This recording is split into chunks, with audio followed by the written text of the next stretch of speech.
वहीं आज मैनपुरी से समाजवादी पार्टी के नेता डिंपल यादव अपना नामांकन पर्चा दाखिल करेंगे। इस दौरान अखिलेश यादव भी मौजूद रहेंगे। कल ही वे मैनपुरी पहुंचे थे, जहां उन्होंने हमारे संवाददाता सिमर चावला से खास बातचीत की। अखिलेश यादव ने बीजेपी पर हमला बोला और कहा कि बीजेपी 400 पार का नारा आरक्षण खत्म करने के लिए दे रही है, वोट करने का अधिकार छीनने के लिए दे रही है।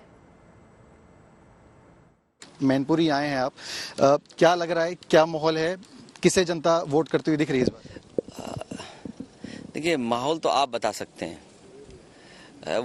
ये वो क्षेत्र है जिसने कठिन परिस्थितियों में और राजनीतिक कुछ भी उथल पुथल हो, लेकिन यहाँ के लोगों ने न नेताजी का साथ छोड़ा, न समाजवादी पार्टी का साथ छोड़ा।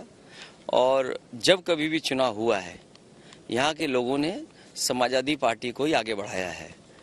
जो प्रत्याशी हैं, उनसे जब किसी पत्रकार साथी ने पूछा तो सबसे पहले उन्होंने कहा यहाँ जीतने का क्या है, तो सपा जीतेगी। जो प्रत्याशी होने से पहले स्वीकार कर रहा हो समाजवादी पार्टी जीतेगी।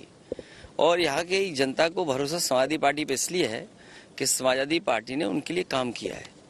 आज जो कुछ विकास दिखाई दे रहा है समाजवादी पार्टी का है और समाजवादी सरकारों में हुआ है, इसलिए यहाँ की जनता पहले से ज्यादा वोटों से जिताने जा रही है। बीजेपी तो अपना बताए, 10 साल दिल्ली के और 7 साल उत्तर प्रदेश के क्या दिया है उन्होंने।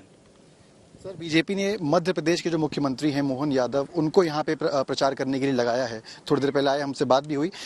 यादव वोट बहुत ज्यादा है, उससे आते हैं। आपको क्या लगता है, बीजेपी की ये स्ट्रैटेजी है कहीं वोट कम करना या उस पर मैनिपुलेट करना, कैसे देखते हैं आप? बीजेपी की एक स्ट्रैटेजी है। एक तो हम लोग जानते हैं कि डिवाइड एंड रूल जो अंग्रेजों से उन्होंने अपनाई, लोगों को बांटो, किसी भी माध्यम से बांटो। और दूसरा उनकी थ्योरी है यूज एंड थ्रो।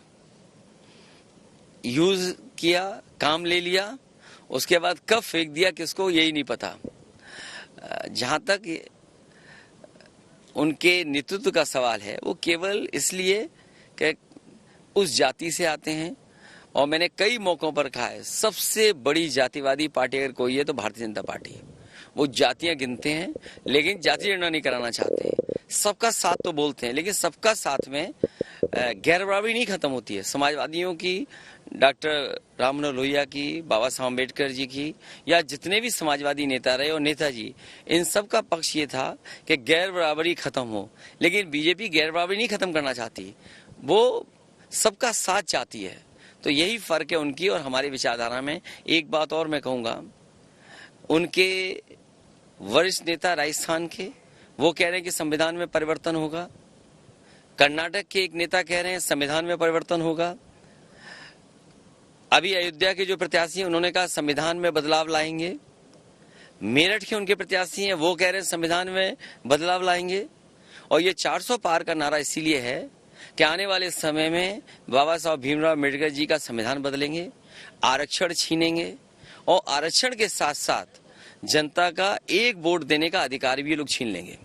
सर, यहाँ पे बात होती है कि कौन सा किसका गढ़ है, कहाँ किसके ज्यादा वोट्स हैं। अभी हमारी बात हुई जो एमपी के सीएम है, उनका कहना है कि जो गढ़ थे वो ढह गए और अब जो है वो सब मोदी में हो गया। आप कैसे देखते हैं?